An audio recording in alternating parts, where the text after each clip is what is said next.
Assalamualaikum warahmatullahi wabarakatuh. Salam Bapak Ibu Guru Hebat. Perkenalkan, saya Ujang Abdul Basir.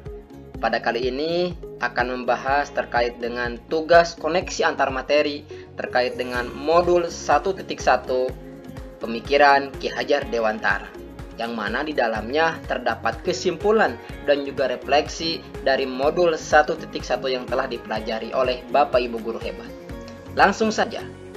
Kesimpulan dari konsep pendidikan Ki Hajar Dewantara menurut saya pribadi: pertama, perbedaan makna pendidikan dan pengajaran. Kedua, setiap murid memiliki kodrat alam dan juga kodrat zaman yang berbeda tentunya. Dan yang ketiga, peralatan pendidikan. Tiga konsep ini ataupun juga 3 poin ini merupakan kesimpulan yang bisa ditarik menurut pribadi saya sendiri, yaitu makna, adanya kodrat, adanya juga alat pendidikan. Baik, yang pertama nih, pendidikan dan pengajaran. Menurut Ki Hajar Dewantara, pendidikan merupakan proses menuntun tumbuh kembangnya kodrat peserta didik. Sedangkan pengajaran merupakan kegiatan mentransfer atau memberi ilmu untuk kecakapan hidup murid. Yang kedua, kodrat alam dan juga kodrat zaman. Dalam proses pendidikan, guru harus memahami dan menyadari bahwa setiap murid memiliki kodrat alam dan juga kodrat zaman. Sehingga proses menuntun harus disesuaikan dengan kedua kodrat tersebut. Yang selanjutnya, karena murid memiliki kodrat yang berbeda, maka pendidikan harus berpusat pada murid.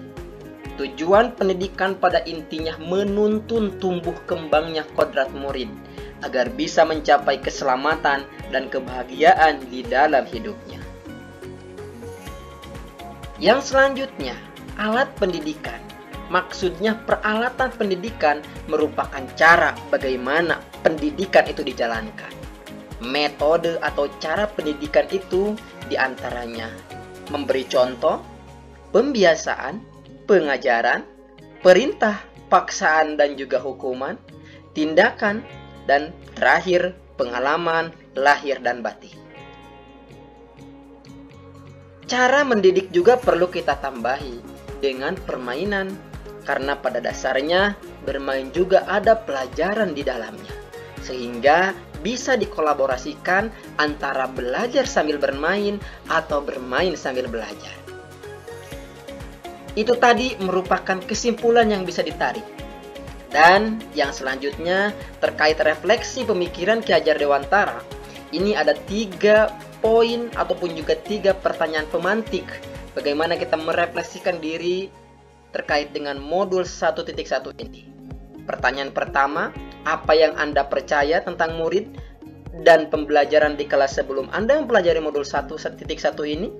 Yang kedua, apa yang berubah dari pikiran atau perilaku Anda setelah mempelajari modul ini? Dan yang terakhir, apa yang dapat segera Anda terapkan lebih baik agar kelas Anda mencerminkan pemikiran Ki Hajar Dewantara? Oke, langsung saja. Refleksi pertama. Sebelum mempelajari modul ini, bagi saya pribadi, saya beranggapan bahwa pendidikan dan pengajaran memiliki kesamaan makna. Ternyata begitu juga dengan konsep pendidikan ini yang sebelumnya saya mempelajari modul 1.1 ini. Saya menganggap sebagai tuntutan yang harus dikuasai oleh murid agar sesuai dengan kemauan gurunya. Itu konsep awal sebelum mempelajari modul 1.1. Dan ternyata refleksi kedua ini setelah mempelajari modul 1.1 ini tentang konsep pendidikan yang digaungkan oleh Ki Hajar Dewantara, ada perubahan dalam pola pikir saya, yaitu guru bukan sebagai penentu dan penuntut agar murid sesuai harapannya atau sesuai arahannya, tetapi lebih kepada bagaimana kita sebagai pendidik menuntunnya sesuai dengan kodratnya agar bisa mencapai keselamatan dan kebahagiaan yang setinggi-tingginya.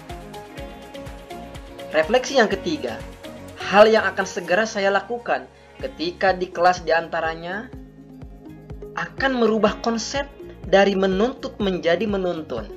Dari konsep memberi akan dielaborasi dengan membersamai. Dan dari konsep kompetisi akan dimodifikasi dengan kolaborasi. Itulah refleksi setelah saya mempelajari bagaimana pemikiran Ki Hajar Dewantara terkait dengan pendidikan ini. Marilah Bapak Ibu guru hebat menjadi masinis dalam roda pendidikan yang berpusat pada murid. Tidak memilih, tidak memilah penumpang. Siapa saja siap membawa penumpang itu. Dari stasiun manapun saja, dengan penuh tanggung jawab dan siap mengantarkan ke tujuan pemberhentian dengan selamat dan bahagia. Semoga kita bisa membersamai peserta didik sehingga bisa mendapatkan keselamatan, kebahagiaan yang setinggi-tingginya. Marilah menjadi masinis pendidikan. Terima kasih. Tergerak, bergerak, dan menggerakkan. Guru BK, sahabat siswa.